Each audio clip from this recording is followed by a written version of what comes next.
ओम नमो भगवते वासुदेवाय नमः। आज का यह पावन दिन आप सभी के जीवन में सुख शांति और मंगल लेकर आए। भाद्रपद मास की कथा 12वां अध्याय। श्री सुखदेव जी महाराज परीक्षित को कथा सुनाते हुए कहते हैं कि हे राजन, जब शिशुपाल, सालव और पुंडरक जैसे दुष्टों का संहार हो गया, तब उनकी मित्रता निभाने के लिए एक और मूर्ख दैत्य रणभूमि में आया। उसका नाम था दंतवर्क। वह नंगे पैर क्रोध से भरा हुआ युद्ध भूमि की ओर दौड़ा। उसके हाथ में कोई शस्त्र नहीं था, केवल एक भारी गदा थी, किंतु उसके पैरों की धमक से धरती डोल उठी।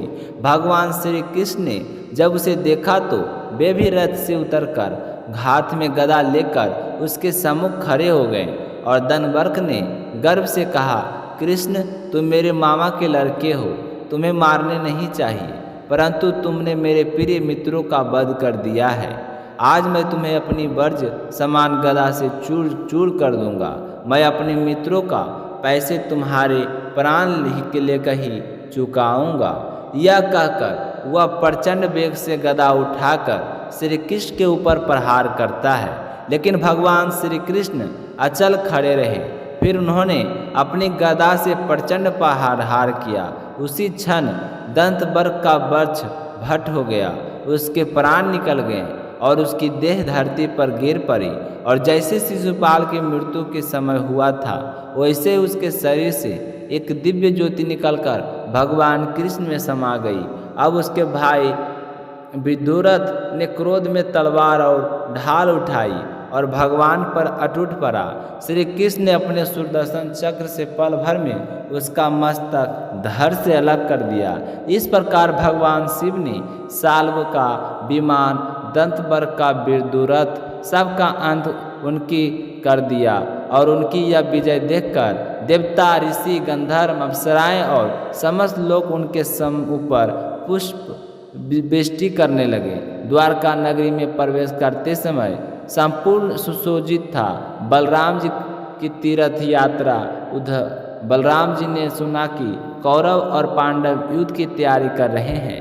वे मध्यस्थ भाव रखते थे, इसलिए युद्ध से दूर रहने के लिए तीर्थ यात्रा पर निकल पड़े। वे एक एक करके सरस्वती, यमुना, गंगा और अन्य पवित्र तीर्थों में स्नान और तर्पण करते हुए नैमिषारण्य पहुँचे। वहाँ बड़े बड़े ऋषि दीर्घकालीन यज्ञ और सत्संग में लीन थे। ऋषियों ने उनका स्वागत किया। बलराम जी को आसन ग्रहण कर बैठे।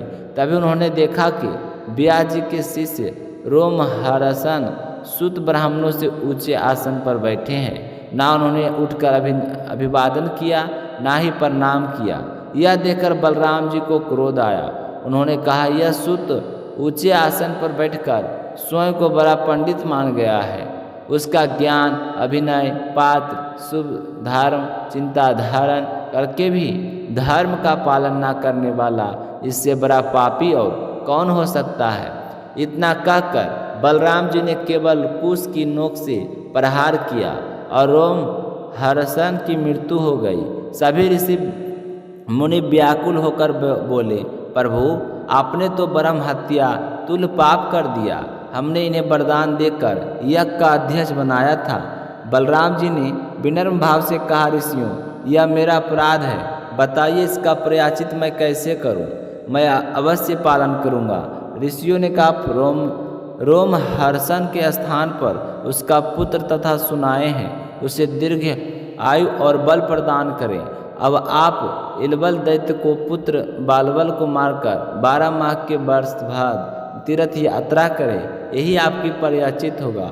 बलराम जी ने सहमति दी और इस प्रकार उन्होंने लोक शिक्षा के लिए अपना दायित्व निभाया। तो भक्तों, यह था भाद्रपद मास की कथा का 12वां अध्याय।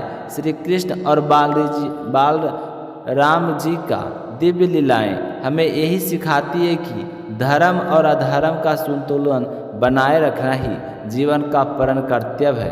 तो आइए प्रेम से बोलिए, श्री कृष्ण भगवान की जय हो, बलराम जी महाराज की जय हो, विष्णु भगवान की जय हो।